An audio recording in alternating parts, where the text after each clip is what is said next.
안녕하세요. 저는 현재 결혼을 앞두고 있는 30대 중반의 예비 신부입니다. 열길 물속은 알아도 한길 사람 속은 모른다고 하던데 그 말이 딱 맞다고 생각이 되는 경험을 하나 한 적이 있습니다. 바로 제 전 남자친구의 이야기이죠. 결혼을 앞둔 예비 신부라 어디 가서 전 남자친구의 욕도 못하겠어서 이렇게 익명으로 얘기를 한번 꺼내볼까 합니다. 이런 경우가 처음이라 조금 서툴러도 이해해 주시길 바랍니다. 전 남자친구였던 그 사람과 저는 동갑이었고 한창 청춘인 나이 스물에 만났습니다. 우리는 같은 대학교 같은 과에 재학 중이었거든요. 저와 그 사람은 둘 다 법학과에 재학 중이었고 대학교 1학년 시절 누구나 다 가는 MT와 같은 단합대회에 갔어요. 여러 단합대회 때마다 운명처럼 그 사람과 저는 항상 짝꿍이 되었죠. 어렸던 저희에게는 그런 여러 차례의 우연스러운 만남이 운명처럼 다가왔고 그 사람의 적극적인 대시로 우린 그렇게 연애를 시작하게 되었습니다. 그렇게 20살에 만나 장장 10년을 연애했어요.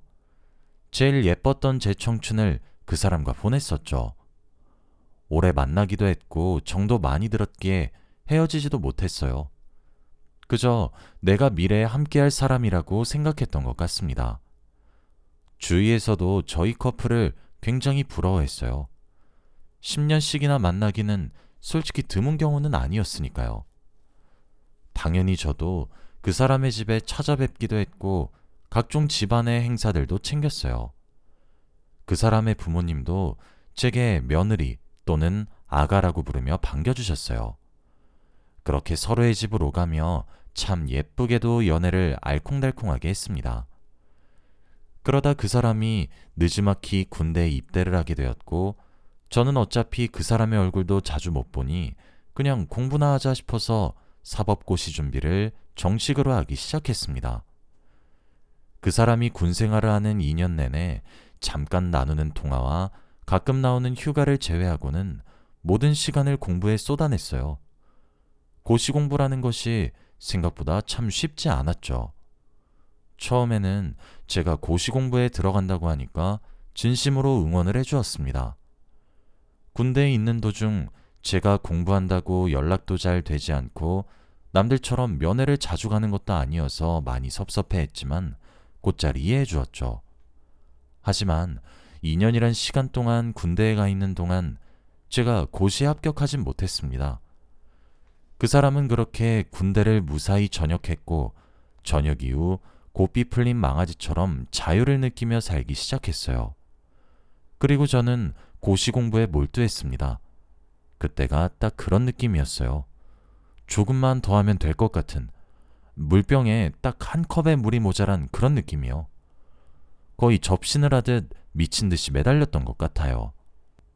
아니나 다를까 저는 그 사람이 전역을 하고 난 바로 그 다음 해에 사법고시에 합격을 했습니다.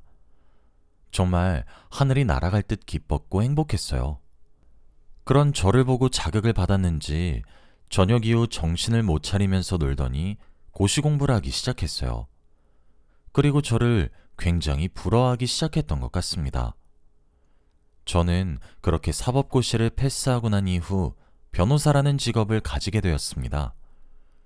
저는 누군가를 판단하거나 죄를 묻기보다는 그 사람의 편을 들어주고 싶다는 마음이 커서 변호사라는 직업을 택하게 되었어요. 고시를 패스하고 난 이후 몇 년간은 정말 눈코 뜰 새 없이 바빴던 것 같습니다. 저는 차츰차츰 제 인생의 목표를 하나씩 만들어 갔고 그것들을 성취하는 삶을 살기 시작했습니다. 제가 목표하자는 바를 하나씩 하나씩 이뤄가기 시작했죠. 점차 경력이 쌓였고 업계에서도 좋은 대우를 받았으며 꽃길 같은 인생만 즐기게 되었습니다. 전 그렇게 저를 업그레이드 시키고 있었던 반면 그 사람은 그러지 않았어요. 25세 나이에 시작한 사법고시 공부는 약 5년이란 시간 동안 이어졌습니다. 사법고시, 물론 매우 어려운 시험이기도 하죠. 공부해야 할 양도 많으니까요. 하지만 곁에서 그 사람을 보고 있자면 참 갑갑할 때가 많았습니다. 원래 천성이 낙천적이고 진득하지 못한 편이긴 했어요. 사람들을 좋아하고 술과 담배도 즐겨 했어요. 항상 주위에 사람들이 끊이질 않고 주목을 받는 그런 남자이긴 했습니다. 어떤 모임에서든 주인공이 되는 그런 사람이었어요. 그래서 그런지 고시 공부 하나에만 죽자 사자 매달려도 겨우겨우 붙을까 말까 하는데 5년간의 고시촌 생활 속에서도 남자친구는 정신을 차리기는커녕 더욱 고삐가 풀려갔죠.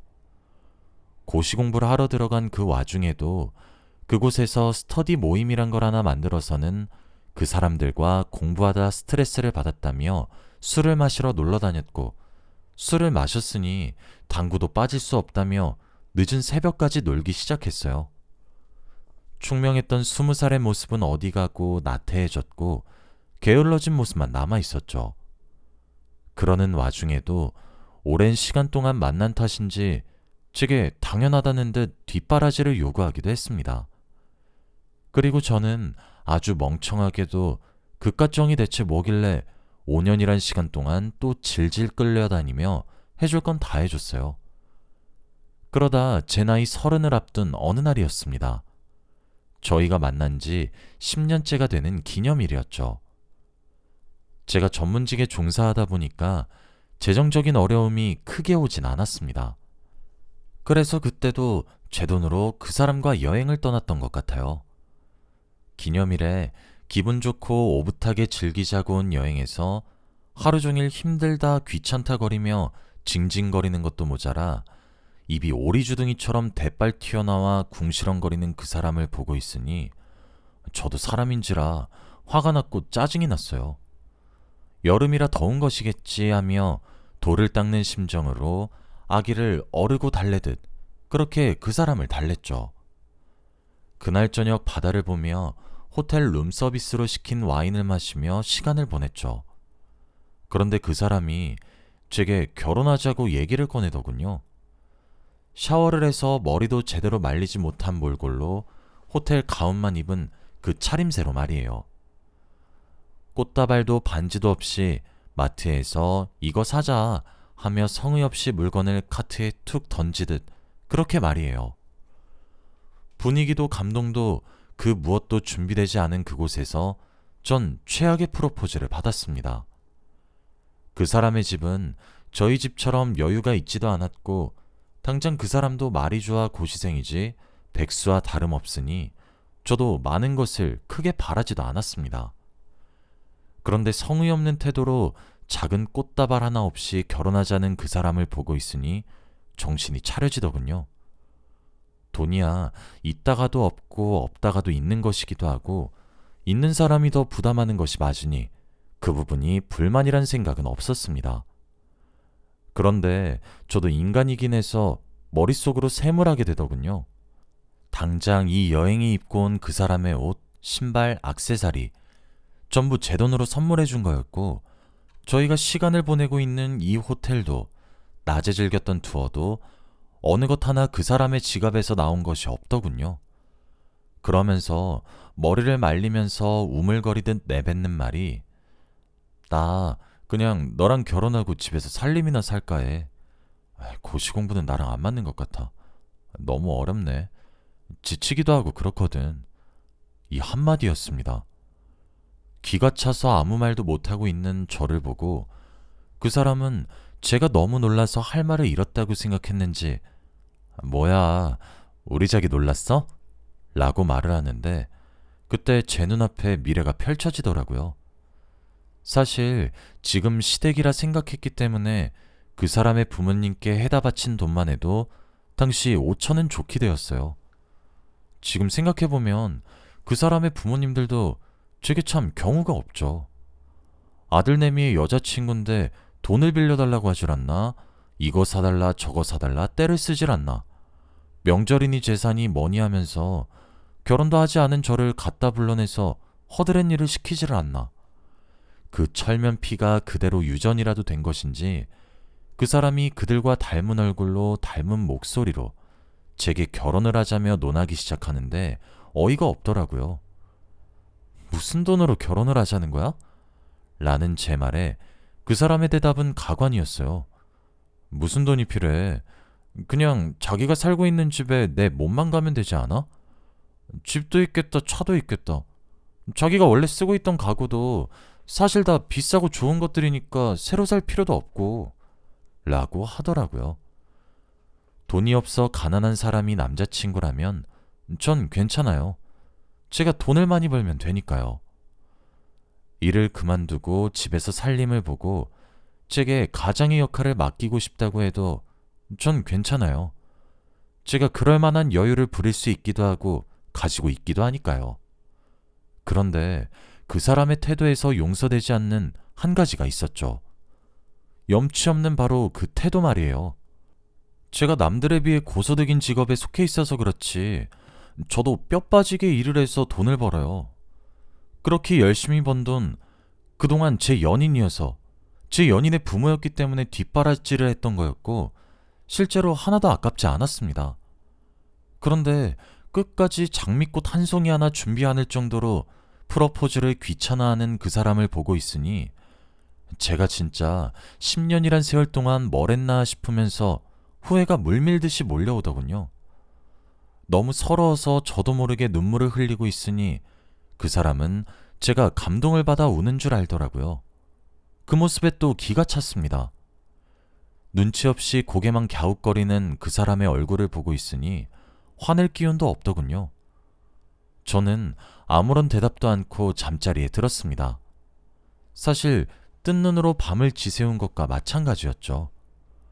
옆에서 코를 드르렁 골면서 자는 그 사람을 보는데 10년이란 세월 동안 퇴화되었음 퇴화되었지 절대 발전하지 않은 사람이었던 사실을 그 새벽에서야 저는 깨달았습니다. 10년이란 세월을 만나서 당연히 내가 품어야 된다고 생각했고 그렇게 할 생각이었는데 내가 이러려고 죽기 살기로 사법고시를 패스했나 하는 생각이 들더라고요. 5년이란 시간 동안 제가 해준 뒷바라지를 떠올렸습니다. 스스로 생각하기에도 떳떳하단 생각이 절로 들 정도로 많이 해줬다 싶었죠. 그리고 더 해주고 싶지 않았고 그럴 필요조차 느끼지 못했죠. 그렇게 하루를 지새우고 그 사람과 함께 다시 저희가 사는 지역으로 돌아왔습니다. 그리고 저는 그 사람에게 이별을 고했습니다. 그 사람은 당연히 제 이별 통보를 전혀 이해하지 못했어요. 처음엔 제가 예민해서 쏘아붙이는 말처럼 흘려듣더군요. 제가 앞서 말했다시피 제 직업은 변호사입니다. 저는 헤어지고 그 사람의 본가에다가 내용 증명을 보냈습니다. 제가 빌려드린 5천만 원이 넘는 돈만큼은 제게 빠른 시일 내로 반환한 것을 통보하는 서류였죠. 그 사람이 생활비처럼 쓰고 있던 제 카드를 정지시켰고 그 사람의 고시원비를 내고 있는 건물주에게 연락을 해서 이번 달부터는 그곳에 사시는 분께 돈을 받으라 말씀을 드렸죠. 그 사람의 부모님께 매달 드리고 있던 용돈도 끊기도 했습니다. 그렇게 하나씩 제가 주고 있던 모든 물질적인 것들을 없애기 시작했습니다. 그 과정에서 진짜 제가 뼈 빠지게 생고생해서 돈을 모아도 생각만큼 모이지가 않았는데 그 이유를 알겠더라고요. 그렇게 밑 빠진 독에 물만 부어대고 있는데 돈이 모일 리가 있나요? 어찌되었든 이제껏 그 사람을 사랑했기에 그 시간 동안 쏟아부었던 돈까지 받고 싶진 않았습니다. 정말 사랑했기에 그 돈이 아깝지 않았고 제 돈이 도움이 되었다면 그걸로 좋겠으니까요. 제가 내용 증명 서류를 보내기 시작하자 그 사람의 부모님과 그 사람이 난리가 났어요. 그 사람의 부모님은 제게 화를 내더라고요. 퇴바라진 년 같으니라고? 어디 하늘 같은 시댁에 지금 이런 조잡한 서류를 보내는 거니? 하면서 말이에요. 크게 노하신 목소리를 듣고 있으니 기가 찼죠. 이전엔 이렇게 제게 큰 소리를 치시면 기가 죽었었거든요.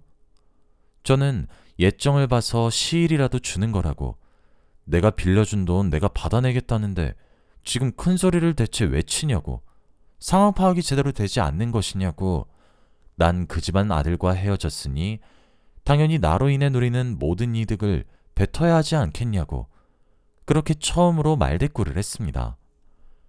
처음엔 제게 인연 전연, 세상에 있는 모든 년들을 찾을 기세로 몰아붙이기 시작하더니 그것도 얼마 지나지 않아 저를 살살 달래기 시작하시더군요.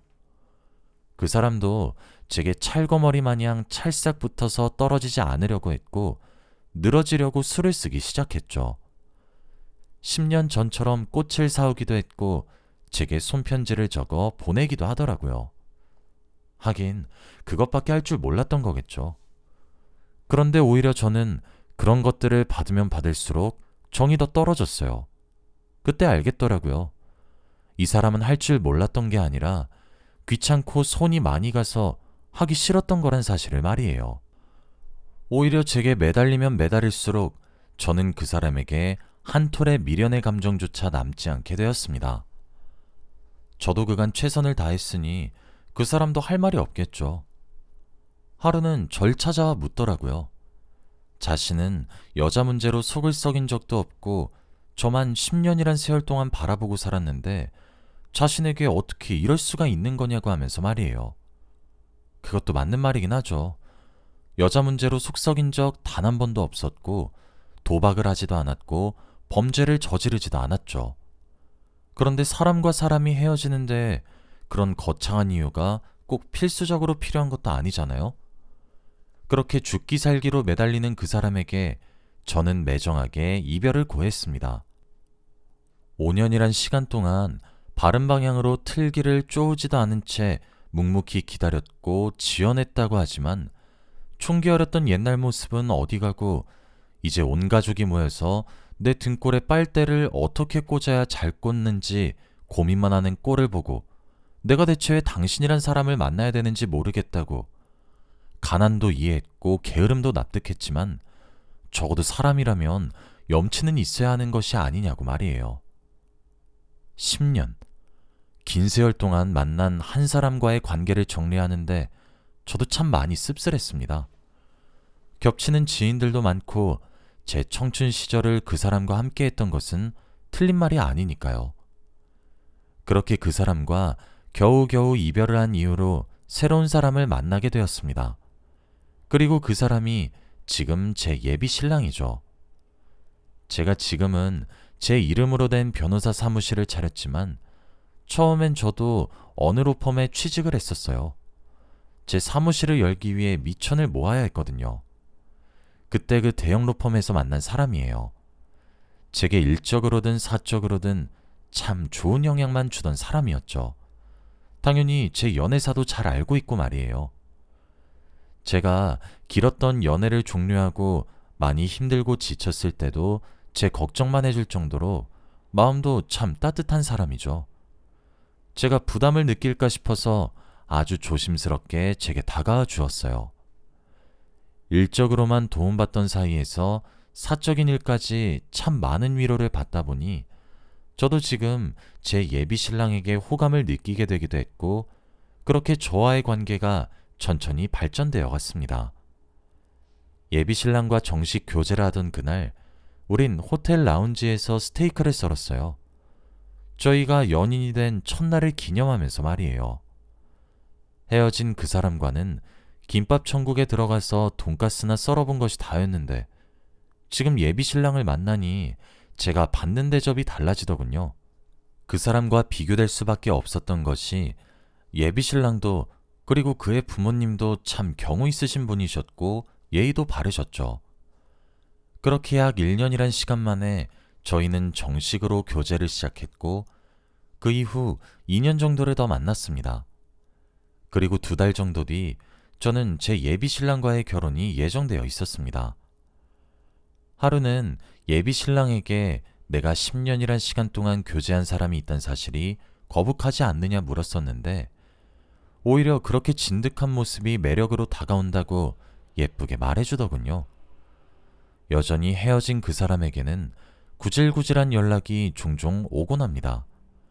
제 결혼 소식도 대체 어떻게 알아낸 것인지 며칠 전에 술에 취해 전화도 걸려왔더군요.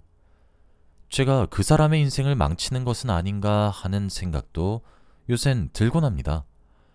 제가 오히려 부족함 없는 생활을 지속할 수 있게 해줘서 버릇이 잘못 들여진 것은 아닌가 싶거든요. 자기 팔자는 자기가 만든다고 하더니 전 앞으로 김밥 천국에서 돈가스를 썰기보다는 가끔 호텔 라운지에 가서 스테이크를 썰고 와인을 마시는 팔자가 될 것 같습니다. 돈은 많이 벌었지만 여유롭다는 생각은 단 한 번도 해본 적이 없었는데 지금 신랑을 만나고 항상 하게 되는 생각인 것 같아요. 저를 이해해주는 사람을 만나니 이렇게 세상이 행복합니다. 사실 주변에서 오랜 기간 동안 연애하고 헤어진 뒤 다른 사람과 짧게 만나고 결혼하는 것이 이해가 가지 않았어요. 그런데 막상 그 상황을 경험해 보니 인연이라는 건 따로 있는 것은 아니었나 하는 생각이 드네요. 지금은 좋은 인연 만나서 다행이라는 생각뿐이에요. 제가 이 글을 쓰게 된 이유는 만일 저처럼 오랜 시간을 함께 했다는 이유 하나만으로 억지로 인연을 이어나가시는 분들에게 다시 한 번 더 생각해 보라고 말을 하고 싶어서이기도 합니다. 물론 정든 사람을 떼어내는 일은 어렵긴 합니다. 하지만 정이란 이유 하나만으로 본인의 인생을 낭비하기엔 자신의 인생의 가치가 고작 그 정도밖에 되지 않는 건가 하는 생각을 해보셨으면 해요. 저도 헤어짐을 겪고 난 이후 제게 쏟아질 시선들이 참 무서웠었어요. 오랜 기간을 만나서 그런지 아는 사람들도 참 많았으니까요. 그런데 막상 헤어지고 나니 세상 사람들이 제게 그렇게 큰 관심을 기울이며 살진 않더라고요. 오히려 잘했다 칭찬해주는 사람들도 많았죠. 세상의 반이 남자라는 말이 있잖아요. 살다 보면 더 좋은 인연도 생길 수 있으니 저처럼 남한테 끌려다니면서 살지 않으셨으면 합니다. 여기까지가 제 이야기였습니다. 들어주신 여러분들께 모두 감사하다는 말씀 전해드리면서 사연을 마치도록 하겠습니다. 긴 사연 들어주셔서 감사합니다.